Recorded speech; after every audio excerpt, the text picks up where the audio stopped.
এই অবহিত বিষয়টা যেটা হচ্ছে যে আপনারা জানেন যে সামনে যে আমাদের কাউন্সিলের যে নির্বাচন, এই নির্বাচন যেটা হতে যাচ্ছে সেখানে দেখা গেল যে একটা বাধা হবে। আমাদের সারা বাংলাদেশে হোমিওপ্যাথিক যারা আছেন, যারা চিকিৎসক আছেন, যারা বিভিন্ন কলেজের লেকচারার আছেন, টিচার আছেন, যারা তাদেরকে দেখা যাচ্ছে যে তাদের কোনো সরকারি বেতন নেই, তাদের কোনো সরকারি সুযোগ সুবিধা নাই। এই জন্য আমি কথাগুলো বলতেছি যে আমরা যদি সারা বাংলাদেশে এই ন্যাশনাল ডক্টরস ফোরাম এটা যদি সংগঠনটাকে যদি সারা বাংলাদেশে প্রত্যন্ত অঞ্চলে যদি পৌঁছে দেওয়া যায় এবং এটা যদি সারা দেশে প্রত্যেক থানা ভিত্তিক গঠন করা যায়, তাহলে আমি মনে করি আমাদের হোমিওপ্যাথিকে যে কোনো দাবি দেওয়া আদায় করা সরকারের কাছ থেকে কোনো বিষয়ই হবে না।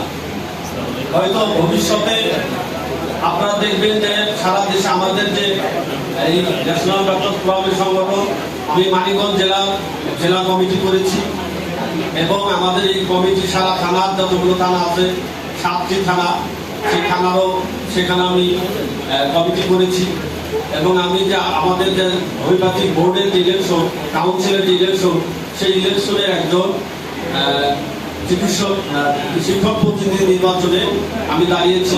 এই বিষয়ে আমি বিভিন্ন কাজকর্ম করি। আর আপনারা যদি এগিয়ে আসেন, সারা বাংলাদেশে যারা ডাক্তার আছেন তারা যদি এর মধ্যে জড়িত হন, আমি মনে করি ভবিষ্যতে এই সংগঠনের মাধ্যমে যে আমাদের যে ডাক্তার ফখরুদ্দিন মানিক এবং আমাদের আরো যারা আছেন, ডাক্তার আব্দুল মুসা যারা আছেন, যারা আন্দোলনে যারা নেতৃত্ব দানকারী, এরা যদি নেতৃত্ব দেন, তাহলে আমি মনে করি এই হোমিওপ্যাথিকের যে কোনো দাবি দেওয়া আদায় করা কোনো বিষয়ই হবে না সরকারের কাছ থেকে।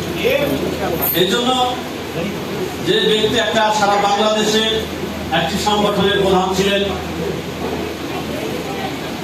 ডাক্তার ফখরুদ্দিন মানিক, ওনার মতো একজন যোগ্য লোক যেটা নেতৃত্বে আছেন, যারা উপদেষ্টা হিসেবে আছেন, তারা যদি চেষ্টা করে ভবিষ্যতে যে সরকার আসবে, এখন যে বর্তমান যে সরকার আছে, হয়তো ভবিষ্যতে যে সরকার আসবে, আমি আশা রাখি এই ভবিষ্যতে আমাদের এই সরকার সামনে আসবে।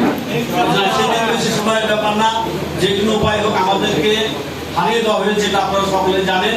সেই বিষয়গুলো আমি আলোচনা রাখলাম না, কিন্তু আমাদের আজকের যে সম্মেলন, এটা হচ্ছে আমাদের ডক্টরদের উন্নতি, ডক্টরদেরকে প্রতিষ্ঠিত করার জন্য। এই জন্য আপনারা সকলে ঐক্যবদ্ধ হবে, যার যার এলাকায় আপনারা সংগঠন করবেন এবং সংগঠন করে যাতে আপনারা সামনে দিকে এগিয়ে যেতে পারেন, একটা শক্তিশালী সংগঠন বা শক্তিশালী প্ল্যাটফর্ম করবেন। হোমিওপ্যাথিকের যে কোনো দাবি দেওয়া সামনে দেখবেন যে সরকারের কাছ থেকে আদায় করে নেওয়া সম্ভব হবে। সবাইকে ধন্যবাদ। ভুল হলে ক্ষমা করবেন। আসসালামু আলাইকুম।